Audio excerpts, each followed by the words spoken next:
Olá, você acompanha agora os principais destaques internacionais dos últimos dias. E uma notícia que traz um certo alívio. Uma série de novos estudos laboratoriais encontrou indícios de que a variante Ômicron produz um quadro mais leve de Covid do que as versões anteriores do coronavírus, por causar menos danos aos pulmões. Uma equipe de pesquisadores americanos e japoneses avaliou a Ômicron e outras variantes em ratos de laboratório, camundongos e hamsters e observou que a nova cepa produziu infecções menos graves, muitas vezes limitadas às vias respiratórias superiores, nariz, garganta e traqueia. A variante causou muito menos danos aos pulmões, onde as variantes anteriores costumavam causar cicatrizes e sérias dificuldades respiratórias. O motivo pelo qual a Ômicron é mais branda pode estar relacionado com a anatomia. Os pesquisadores constataram que a quantidade de Ômicron no nariz dos hamsters era a mesma dos infectados com uma forma anterior do coronavírus. Entretanto, eles viram que os níveis do vírus nos pulmões equivaliam a 1/10 ou menos do verificado em outras variantes. Os pesquisadores da Universidade de Hong Kong também chegaram a resultados semelhantes, analisando pedaços de tecido retirados das vias aéreas humanas durante uma cirurgia. Em 12 amostras de pulmão, os cientistas constataram que a Ômicron avançou mais lentamente do que a Delta e outras variantes. Os estudos claramente ajudam a explicar por que a Ômicron causa doença mais branda, mas ainda não respondem por que a variante é transmitida com tanta eficácia. E ainda falando sobre a Ômicron, ela pode já ser o vírus de mais rápida propagação de toda a história. A informação é do setor de infectologia do Hospital Geral de Massachusetts, nos Estados Unidos. A nova cepa já é dominante em várias nações do mundo.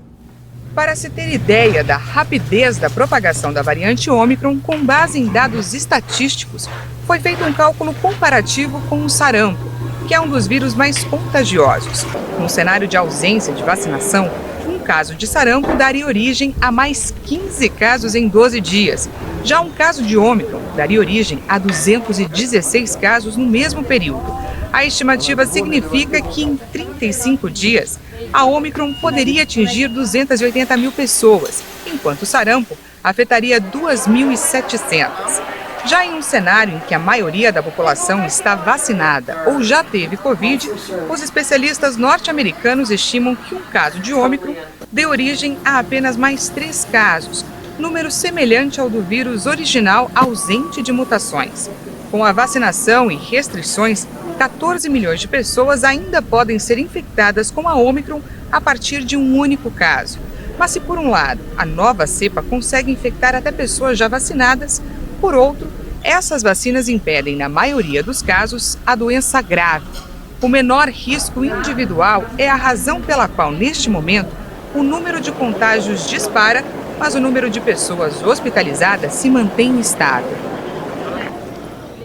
As autoridades sanitárias dos Estados Unidos anunciaram o reforço da vacina da Pfizer para adolescentes de 12 a 15 anos. Além disso, foi reduzido de 6 para 5 meses o tempo para a aplicação da terceira dose para todas as idades. As autoridades sanitárias do país ainda reduziram de 6 para 5 meses o tempo para a aplicação do reforço para todas as idades. A decisão foi tomada em meio a um surto de Covid-19 causado pela variante Ômicron e no momento em que as escolas devem retomar as aulas depois das férias de fim de ano. A Agência de Alimentos e Medicamentos dos Estados Unidos também autorizou a terceira dose para crianças imunodeprimidas com entre 5 e 11 anos. Mas a orientação ainda precisa da aprovação dos Centros de Prevenção e Controle de Doenças. Para aprovar a aplicação dessa dose adicional, a agência se baseou em dados de Israel, onde milhares de crianças e adolescentes já receberam a terceira imunização. Além disso, não há registro nenhum de reações graves entre os 4,1 milhões de israelenses de 16 anos ou mais que receberam a dose de reforço 5 meses depois da vacinação inicial. Os Estados Unidos contam atualmente com uma média de 400 mil novos casos de Covid-19 por dia, um recorde desde o início da pandemia. As hospitalizações também estão aumentando, mas seguem abaixo do pico registrado há um ano. Por outro lado, as internações de crianças estão em alta. Olha só, Israel aprovou a 4ª dose da vacina contra a Covid-19. O primeiro-ministro Naftali Bennett anunciou que aqueles com mais de 60 anos e os profissionais da saúde poderão receber a imunização adicional. Meio ao aumento nas infecções relacionadas à variante Ômicron, Israel anunciou que pessoas com mais de 60 anos poderão ser vacinadas contra a Covid-19 com a 4ª dose do imunizante. Atualmente temos cerca de 5 mil casos verificados por dia. Estimo que até o fim de semana vamos cruzar a linha de 20 mil casos por dia. E no pico da onda, poderemos ter 50 mil casos diários. Segundo informou o governo israelense, nas últimas 24 horas, foi registrado um aumento de 195% nos casos de infectados. Desde o início da pandemia, Israel registrou cerca de 1.400.000 infecções e 8.200 mortes por Covid-19.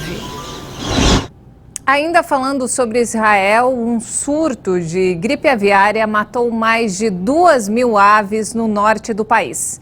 Na tentativa de conter o avanço da doença, milhares de ovos foram descartados. Israel destruiu milhares de ovos de galinha em uma fazenda em quarentena no vilarejo de Moshav, no norte do país. O governo tomou a decisão após um surto de gripe aviária matar mais de 2.000 grous selvagens. A onda de H5N1 tem sido bem mais forte do que o normal nos últimos meses. Autoridades acreditam que mais de 10.000 grous tenham sido infectados pelo vírus da gripe sazonal e interditaram uma reserva natural onde há uma grande concentração da espécie. Israel disse ainda que não descarta uma possível escassez de ovos no país, já que muitas aves vão ter de ser abatidas para evitar a propagação da doença. É raro o H5N1 se espalhar entre humanos, mas já ocorreram surtos no passado. De acordo com a Organização Mundial da Saúde, o vírus matou até hoje cerca de 450 pessoas, principalmente na Indonésia, Egito e Vietnã, desde 2003. Há um mês do início dos Jogos Olímpicos de Inverno de Pequim, a China decidiu confinar mais 1 milhão de habitantes em uma localidade no centro do país. A medida veio após autoridades detectarem 3 casos assintomáticos de Covid. O chefe do departamento de mídia do comitê organizador das Olimpíadas garantiu que o trabalho preparatório e a capital chinesa estão prontos para o torneio. Estamos prestando muita atenção na nova variante Ômicron e seu impacto em todo o mundo. Pela situação atual, o manual de medidas de prevenção apresentado por nós com o Comitê Olímpico Internacional e o Comitê Paralímpico Internacional é muito eficaz. Desde o surgimento da pandemia, em dezembro de 2019, as autoridades do país vêm aplicando a estratégia Covid-0. O plano consiste em fazer o que for necessário para limitar ao máximo o surgimento de novos casos de contaminação. Nas últimas 24 horas, a China registrou 175 novos contágios pelo coronavírus, sendo 95 na cidade de Xi'an, onde 13 milhões de habitantes estão confinados há quase 2 semanas. Este é o confinamento mais restrito e importante realizado na China desde Wuhan, no início da pandemia. E mudando de assunto, olha só, os talibãs ordenaram aos vendedores de roupas de Herat, no Afeganistão, que cortem as cabeças dos manequins em suas lojas. O grupo diz que eles promovem a idolatria e desrespeito à lei islâmica. Os talibãs impõem restrições no Afeganistão, mesmo depois de afirmar que teria um regime mais flexível desta vez. A alegação é que os bonecos se opõem à interpretação da lei islâmica do Talibã. Pedimos mais uma vez ao nosso povo que considerem as nossas instruções e não obriguem os nossos inspetores a ir lá implementá-las. O povo deveria cortar as cabeças das estátuas. Não temos mais nada a ver com isso. A roupa deve cobrir o corpo. Não vai criar nenhum problema para os lojistas, mas vai prevenir um vício que é bom para eles, para a nação e para nós. Esta nova diretriz se soma a uma série de medidas já anunciadas pelo Talibã para impor no país sua visão rígida do Islã, que limita as liberdades públicas, em especial para mulheres e meninas. Ela também proíbe representações humanas, por isso a destruição dos manequins. Durante seu primeiro regime à frente do país nos anos 90, os talibãs destruíram várias estátuas históricas em uma ação que chocou o mundo. A Federação Internacional de Jornalistas divulgou que 45 jornalistas e profissionais da imprensa foram assassinados em todo o mundo no ano de 2021. 8 dessas mortes ocorreram no México. Apesar da marca trágica, o número é um dos menores registros desde que a federação começou a publicar relatórios anuais sobre jornalistas mortos em incidentes relacionados ao setor. O saldo de mortes também é inferior ao do ano passado e muito semelhante ao divulgado pela ONG Repórteres Sem Fronteiras, que registrou 46. Em 2020, a Federação Internacional de Jornalistas havia denunciado o assassinato de 65 profissionais de imprensa. A entidade lembrou que os riscos associados ao conflito armado diminuíram nos últimos anos devido à baixa exposição dos profissionais, que realizam cada vez menos coberturas presenciais. O número de imigrantes que cruzam o Canal da Mancha com destino ao Reino Unido cresceu bastante no último ano. Em 2022, a cena se repete.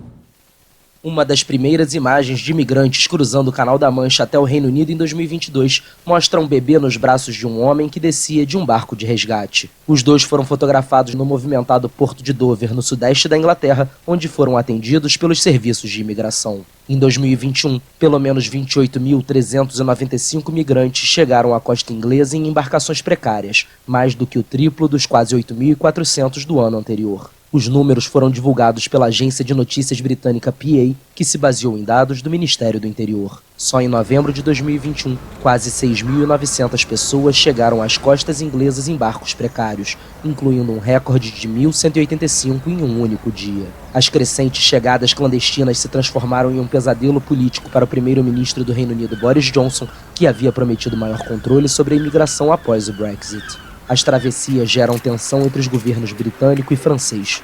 Londres considera insuficientes os esforços feitos por Paris para evitar que os barcos saiam das costas francesas, apesar da ajuda econômica britânica para o reforço da vigilância.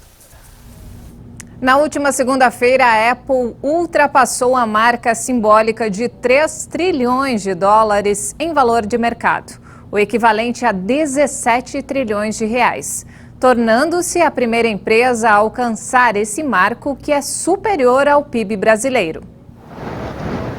O feito durou poucos segundos e foi seguido por um recuo nas ações, que levaram novamente o valor para abaixo dos 3 trilhões de dólares. Em agosto de 2018, a gigante da tecnologia se tornou a primeira empresa a superar a marca de 1 trilhão de dólares. Depois, a empresa superou os 2 trilhões de dólares em meio à pandemia de Covid, que elevou a demanda por eletrônicos pessoais e serviços digitais. Apesar do bom desempenho na Nasdaq, os resultados do último trimestre da Apple decepcionaram analistas. A fabricante do iPhone sofre com problemas na cadeia de suprimentos, incluindo uma escassez global de semicondutores. As interrupções de fabricação devido à Covid no Sudeste Asiático também afetam o desempenho da Apple. A empresa avalia que as perdas em vendas chegaram a 6 bilhões de dólares. Mesmo com as dificuldades, a Apple espera alcançar um volume de negócios recorde durante o trimestre de outubro a dezembro. Cerca de 90 bens do astro argentino Maradona foram vendidos em dezembro em um leilão internacional. Como vários lotes ficaram vagos, foi decidido estender o prazo para a apresentação de licitantes até 31 de dezembro. O prazo encerrou com a maioria dos lotes vendidos, menos uma casa em uma das 2 BMW. A casa ficava em Vila Devoto, na cidade de Buenos Aires, e a base para leilão estava em 900 mil dólares. O local foi comprado para os pais do jogador logo que Maradona começou no Boca Juniors. O imóvel tem 6 quartos, 4 banheiros, garagem para 3 carros, uma piscina e muito da história do ídolo durante mais de 30 anos. A BMW vendida era do ano de 2016 e tinha preço de partida em $165 mil. O ídolo do futebol argentino morreu em 25 de novembro de 2020. E antes de encerrar, você vai conhecer uma experiência envolvente de contos de fadas. A Dinamarca inaugurou um novo museu dedicado ao seu grande contador de histórias, Hans Christian Andersen. Um projeto poético que custou 50 milhões de euros. A Dinamarca homenageia seu escritor mais famoso com a renovação do museu Hans Christian Andersen, autor de clássicos como A Pequena Sereia e O Patinho Feio. Sentimos que as pessoas que visitavam o antigo museu procuravam algo mais. Era um museu biográfico tradicional, onde você encontrava muitos objetos e textos. As pessoas vinham por causa dos contos de fadas. Eles queriam magia e inspiração na vida cotidiana. Durante o passeio, o visitante pode experimentar a fantasia do imperador ou procurar a ervilha que atrapalhou o sono da princesa. Você coloca os fones de ouvido e se desconecta por 1 hora. É preciso não ter alma para deixar de curtir este museu. A transformação do museu começou no início de 2010, quando as autoridades de Odense aprovaram um plano para retirar os veículos do centro da cidade. Com 2/3 da exposição no subsolo, o arquiteto japonês Kengo Kuma se inspirou no conto The Tinder Burner, no qual uma árvore oca abre uma porta para o mundo subterrâneo. Recomendo o ambiente das salas que, junto com a arquitetura, o som e a música, traz uma experiência completa. Isso reúne todos os sentidos, como as salas casam de forma tão linda com as histórias.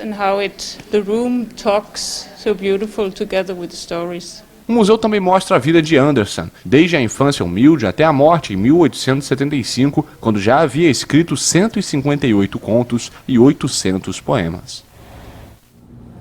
Essa edição fica por aqui. Mais informações ao longo da nossa programação. E se quiser rever as nossas reportagens, acesse o canal Hit Notícias no YouTube. Obrigada pela companhia.